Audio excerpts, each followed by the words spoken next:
It was a day of outrage in Brasilia. President Dilma Rousseff called emergency meetings with her ministers, and the U.S. ambassador to Brazil was summoned to give explanations.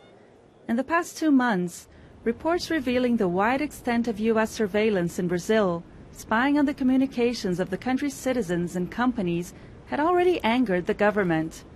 But now new documents suggest that the president herself was under direct surveillance, with emails, phone calls, and text messages being monitored. It's inadmissible and unacceptable. It constitutes a clear violation of Brazilian sovereignty. The allegations came as a blow to the leaders of Latin America's 2 largest countries. Mexican President Enrique Peña Nieto's communications were also said to have been under surveillance while he was running for office.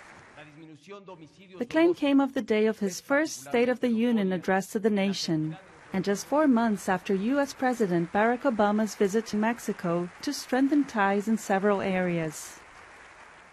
There will be a consultation process and we'll hold talks with the U.S. ambassador. There will be absolute condemnation of any manifestation of the relationship that does not strictly respect the law.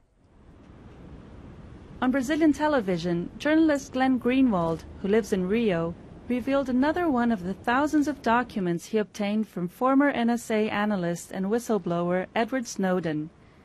He said the documents, dated June 2012, showed how U.S. agents successfully targeted the communications of the Brazilian and Mexico presidents, mapping out Ms. Rousseff's contacts with her aides and including messages from Peña Nieto as a presidential candidate, mentioning names he would choose for his government.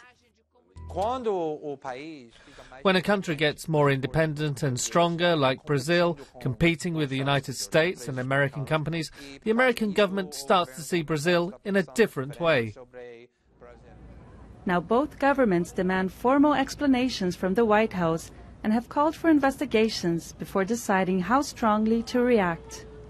Julia Carneiro, BBC News, Rio de Janeiro.